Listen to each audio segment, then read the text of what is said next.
Sir एक video viral हो रहा है। आप जंतर मंतर गए हैं उन बच्चों के समर्थन में जो जंतर मंतर पर बैठकर प्रोटेस्ट कर रहे हैं, धर्मेंद्र प्रधान का इस्तीफा मांग रहे हैं। एक वीडियो वायरल हो रहा है, उसमें कहा जा रहा है कि गैंगस्टर भी अब प्रोटेस्ट में शामिल हो गए। कहीं ना कहीं गैंगस्टरों की तरफ से दंगा भड़काने की साजिश है। तो क्या है वो पूरा थोड़ा सा बता दें एक बार। सन 90 से लेके आज तक एक मुकदमे को छोड़ के मेरे सारे बरी हुए, सारे पॉलिटिकल राजनीति के भेंट मेरे दामन पे दाग लगवाया। मैं उस बाप की औलाद हूँ जिनने इंदिरा गांधी के साथ जेल काटी। मैं उस बाप की औलाद हूँ जिनने 70 से पहले अटल जी के साथ में जेल में रहे। आज हमें बदनाम करा जाता। मेरे एक एक मुकदमा भरी है। और जिन मुकदमों के लिए वो दुहार लगाते हैं, मुझे पता है कि वो मुकदमे किस तरीके से मेरे पे वो उसमें मुझे सजा हुई थी। अगर उस चीज की कली खुलेगी तो पता नहीं कहाँ तक बात जाएगी। उसमें भी मेरी पार्टीशन हाई कोर्ट में दली हुई है और इंशाल्लाह एक दिन उस केस को भी बरी करके लाऊंगा। आज पेंडिंग हमारी खोल दे, इंशाल्लाह जब भी उसकी हेयरिंग होगी मैं बरी होऊंगा। जितने मुकदमे मेरे पे लगे थे सब में दोस्त मुक्त, मुझे सब में इज्जत के साथ वो बरी करा। आज मैं चाहता हूँ कि मुझे कोई तंग ना करे और मैं किसी को तंग ना करूँ। मैं अपनी जिंदगी अच्छे से गुजारना चाहता हूँ। मैं अपने जीवन को सेवा और सद्भावनाओं के साथ में गुजारना चाहता हूँ। मैं अपनी जिंदगी मुल्क की वफादारी के साथ जीना चाहता हूँ। अच्छा हाजी जी, आपको भू माफिया भी कहा गया है कि आपने तमाम सीलमपुर क्षेत्र में जमीनें कब्जाई हैं, मकानों पर कब्जे किए हैं। कितनी सच्चाई है उन आरोपों में, थोड़ा सा अगर कोई कह दे कि जी हाजी अफजाल नहीं है, जमीन कब्जा रखी, ये मकान कब्जा रखा, ये फ्लैट कब्जा रखा, जांच करना सबका अधिकार है और जांच के साथ मेरा भी खड़ा होना अधिकार है। अगर एक गज जमीन पे भी मेरा कहीं कब्जा हो, पुलिस मेरे यहाँ गोली मारे, न्यायपालिका मुझे फांसी दे। यानी जो लोग बाग मुझे इस चीज के लिए बदनाम कर रहे हैं, वो अपने आप को अपने बच्चों के सामने माफी मांग ले कि एक अ, बेकसूर इंसान के खिलाफ हमने ये बोला। वो अपने बच्चों से माफी मांग ले कि हम तो गलती हो गई, समाज के सामने नहीं।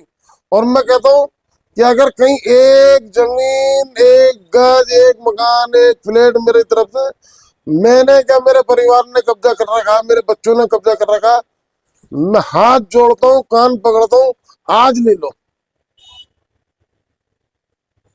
मेरी जिंदगी ये नहीं है किसी के मकान पर कब्जा करना, किसी की दुकान पर कब्जा करना या किसी की जमीन पर कब्जा करना। मुझे कुदरत को मुंह दिखाना। सिर्फ जो झूठ का पुलंगनता चला रहे हैं, वो अपने बच्चों से माफी मांग ले, कुदरत से माफी मांग ले कि हमने एक बेकसूर इंसान के खिलाफ में हमने कोई चीज चलाई है। अच्छा देखिए हाजी जी, जो लोग आप पर आरोप लगा रहे हैं, आप गैंगस्टर हैं, जंतर मंतर आप पहुंचे। अब आने वाले समय में क्या आप फिर से उन लोगों को जवाब देने के लिए अपने समर्थकों के साथ जंतर मंतर जाएंगे और बच्चों के समर्थन में जो आज भी इंसाफ के लिए बैठे हैं वहां पर। देखो, जाना हमारा अधिकार है।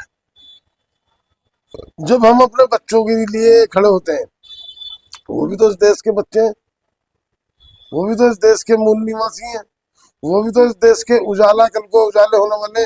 कोई बच्चा जस्टिस बनेगा, कोई ऐसा आईपीएस बनेगा, कोई पीसीएस बनेगा, कोई इंजीनियर बनेगा, कोई वैज्ञानिक बनेगा। अगर उन बच्चों के साथ में हम जाके खड़े हो गए, हमारा एक कसूर है। अरे तुम्हारा इतना बड़ा कसूर हो गया, बच्चों का पेपर लीक हो रहा है, तुम्हें एक मंत्रालय तो बदलना। तुम्हें क्या लालच है धर्मेंद्र से? तुम्हें क्या उन्होंने दे रखा है? ऐसी उनके सिर पे कौन सी सरकार उनके सिर पे है जो उनके इस्तीफे से सरकार गिर जाएगी? इस्तीफा मांगे, धर्मेंद्र की जगह कोई अच्छा आदमी लाए। सिर्फ इतना कहना है कि धर्मेंद्र मुर्दाबाद, लाखों आदमी मुर्दाबाद कर रहे हैं। सिर्फ इतना ही कसूर कि अमित शाह जी मुर्दाबाद। ये मेरा मूल अधिकार है कि मैं किसको जिंदाबाद करूं। तुम अच्छे काम करने लगो। अरविंद जी को जैसे हमने सिर पर बिठा लगा, अपने सिर का ताज अरविंद जी को समझता, हम मोदी जी को भी अपने सिर का ताज समझेंगे, अमित शाह जी को भी अपना सिर का ताज करेंगे।